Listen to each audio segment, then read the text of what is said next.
Hey guys, Chris back here from CNH Smallenge again for another quick video here for you guys. This is another informative service video here for a Husqvarna machine here.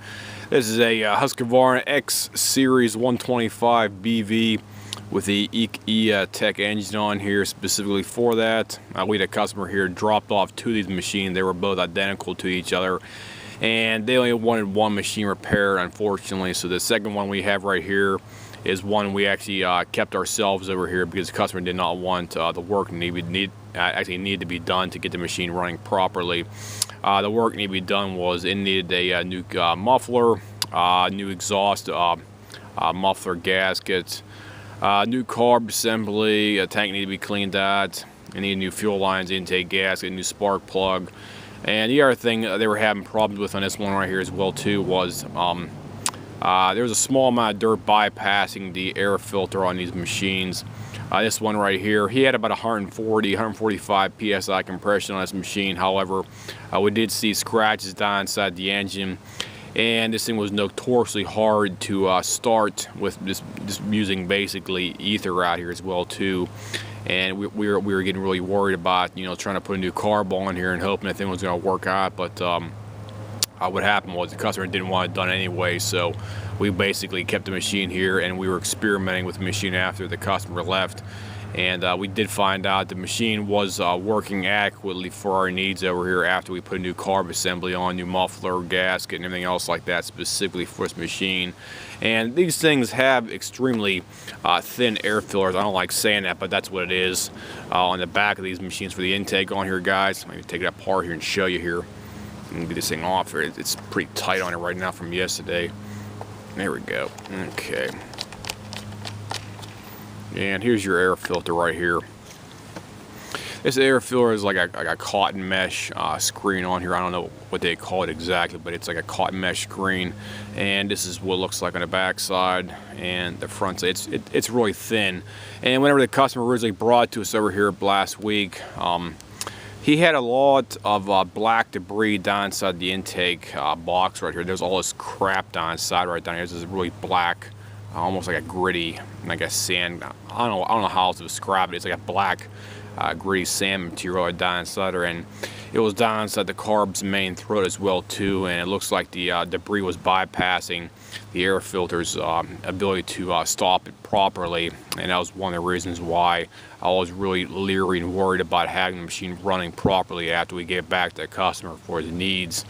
So we went ahead and just told him it wasn't going to be worth repairing because the actual cost, because it needed a lot of work done on it as well too. Plus it looked like someone was using this thing like puttering around your yard because the catalytic or the muffler was clogged up pretty good, and the exhaust port was had a lot of debris down inside as well too. On two strokes, you have to run them full speed all the time, guys, because if you don't, they tend to clog up on the exhaust side quite fast out there. This guy must have been using like 32-to-1 mixture or something else, because the gas in the gas tank was extremely rich down inside. It wasn't like a lean, like a 50 or 70-to-1 or something like that.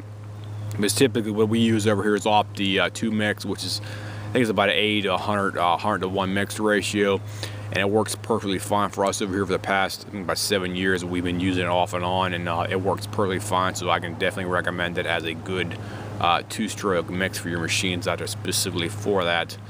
As I said before, this is a 125 BV X Series Husqvarna. They only have one piston ring in these machines, and as well too, they have one piston ring for the actual piston, so it's occasional light duty only residential style machine. It's not built for any kind of commercial applications out there. If you're looking for a commercial machine, I recommend getting a high quality backpack machine. This is simply a handheld. This is not a quality backpack commercial machine, to say the least. I'll show you the other sides here as well too. I did take the outer protective covering on here specifically for the reason of increasing the airflow into the impeller housing on here primarily. and because they do stop a little bit of the flow of air down inside, so I took it off. So the only problem is you have to be mindful whenever you're holding it next to yourself, because it possibly can suck your clothes in. So I do not recommend taking it off. If you want to do it at home, I do not recommend removing any safety features. This is simply this is my own personal machine, and I can basically do whatever I want to with it specifically for my needs. The other reason is you're probably wondering why I have the duct tape on here.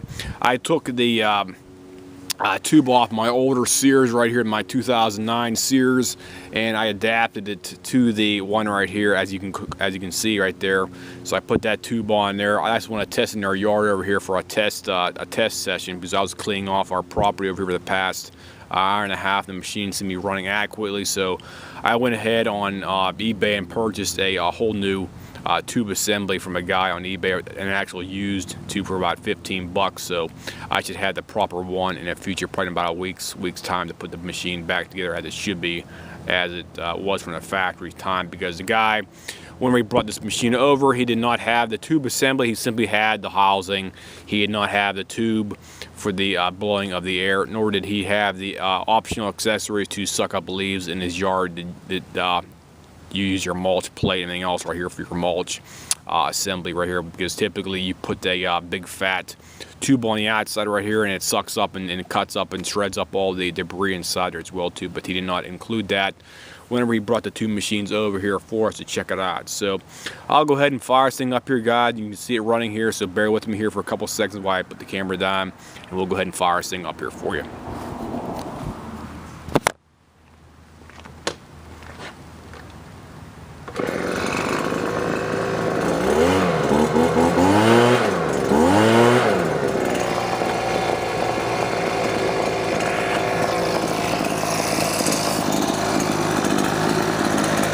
Okay, as you see, the machine runs fine. Fired up on one pull out here. Sounds okay. Idle and good for me right now. Idles, or I should say, increases throttle response quite good.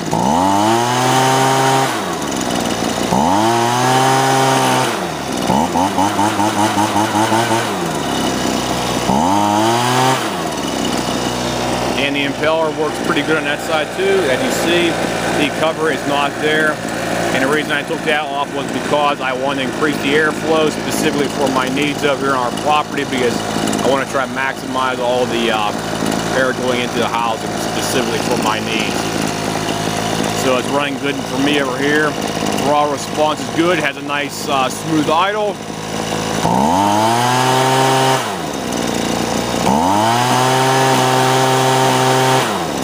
And you also have your optional throttle control right here.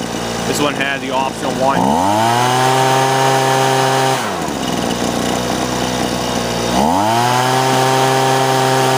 So you actually have two throttle controls.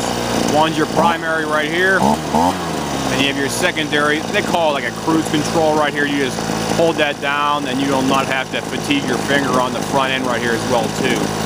So the machine runs okay for us over here. Fires up in one pull when it's warm after shutting down for about 10 or 15 minutes.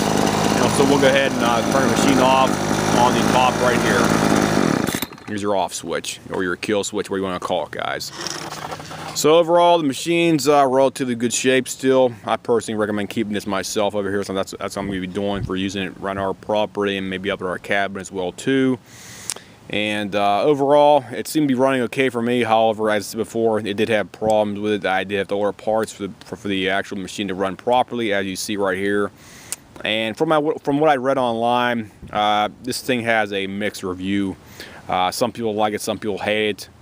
I went to a couple, I think it was eBay and Amazon, and it got a mixed bag of reviews, probably about a 2.5 to almost 3.0 out of 5 stars for reviews. One of the biggest problems were people thought didn't have a lot of power. They were complaining about hard starting and stuff like that. But after you get the thing running and also tuned up on a carb, it should be running perfectly fine for your needs.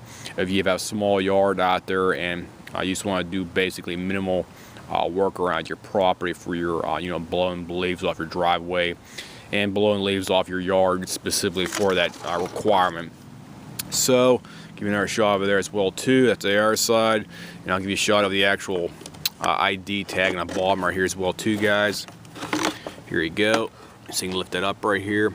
Emissions compliance, Husqvarna, 125B28HV right there as well too. And meets emissions requirements of 2013 right there. Emissions compliance period of 50 hours. So there you go, there's all your information, and there's your identification. Husqvarna X Series 125BV E-Tech engine. So that's everything I can really tell you about this thing. Me personally, I give it a thumbs up, guys. I'm really not enthusiastic about it, but it seemed to be running okay for us over here. So if you were in the market for a light duty residential use only machine, it should be okay for you as long as you run it full blast, use clean fresh gasoline all the time, and you do not abuse or loan out to somebody outside your family. So if anybody has any questions, comments, whatnot, feel free to drop me a message here, and I'll try to get back to you as soon as possible. Thanks, guys. Have a nice day.